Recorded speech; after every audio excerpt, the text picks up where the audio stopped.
Welcome to the deep dive. We're digging into the stuff you asked about, and today it's the Amazon renewed Apple iPhone 11, still a thing in 2025. Oh, definitely still a thing. So our mission is, well, simple.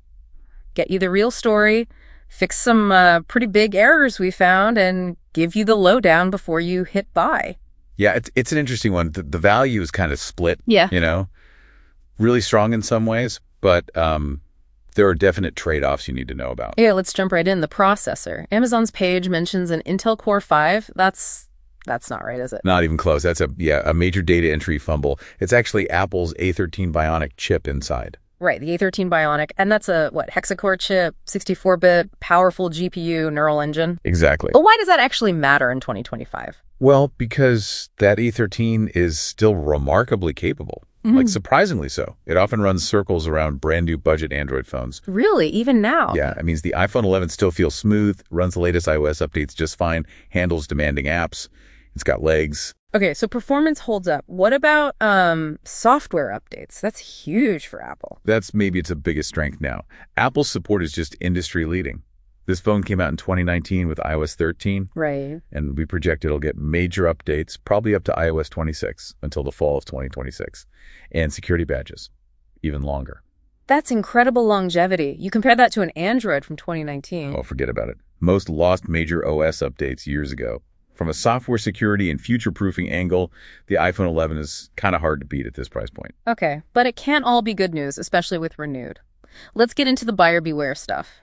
Battery health first. Amazon says exceeds 80%. Right, exceeds 80%, which sounds okay, but think about it. That means it could be 81% on day one. You're potentially down almost 20% of your battery life right out of the box. So like 17 hours of video playback new becomes maybe 13 and a half? Something like that, yeah. And remember, Apple themselves recommend a battery service once it drops below 80%, so you might be close to needing one soon. Plus, potential performance throttling as the battery ages. Okay, ouch. Then storage.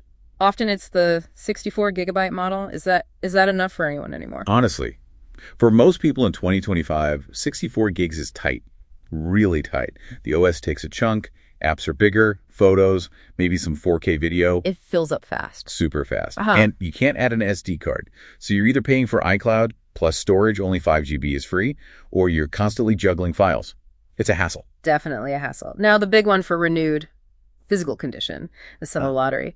Amazon has grades like excellent, no scratches from a foot away. That's the official definition, yeah. Yeah. Excellent, good, acceptable, with small price differences. But the reality, it can be all over the place. How so? We see lots of reports. People buy excellent and get phones with noticeable, even deep scratches. Others grab an acceptable, and it looks practically new. It really, really depends on the specific third-party seller fulfilling the order. So the grade isn't the whole story.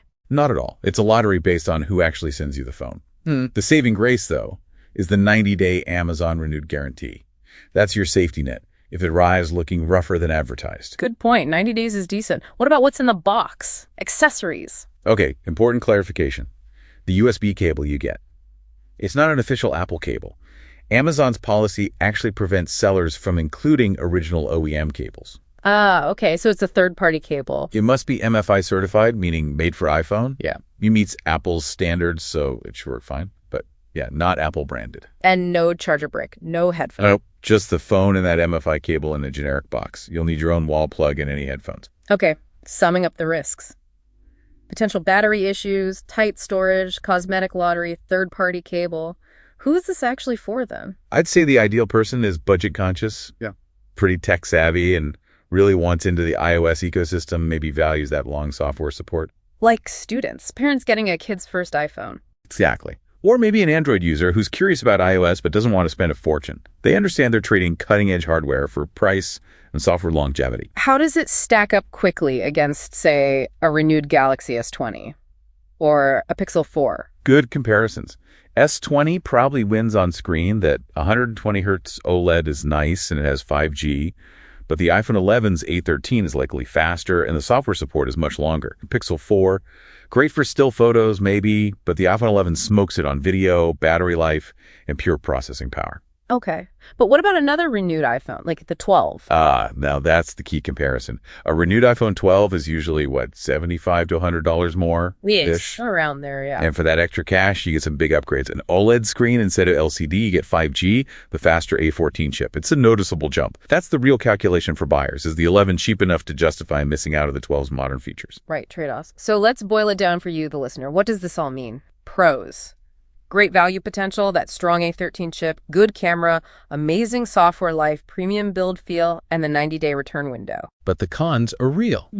That seller lottery on condition, the battery starting at 80-something%, likely just 64 GB storage, a dated LCD screen, no 5G, and the accessory situation. So what are the key questions you need to ask yourself? I'd say 4 things. 1, are you genuinely okay rolling the dice on the cosmetic condition lottery? 2, is starting with potentially 80% battery capacity good enough for how you use a phone? 3, can you realistically live with 64 gigabytes of storage, or are you prepared to pay for iCloud? And 4, are you happy trading modern perks like 5G and an OLED screen for that lower price and software longevity? makes sense. Okay, the scores. FreeProductReports.com gives the Amazon renewed iPhone 11 an overall score of 73 out of 100. 73. Solid. And a bang-for-buck rating of 7 out of 10. Yeah, that feels right. It underlines the core issue. This is absolutely a high-risk, potentially high-reward purchase. If you get lucky with the seller lottery and get a good unit, the value is fantastic. Huge, even. So our final thought to leave you with. When you're hunting for a bargain like this, how much is predictability really worth to you?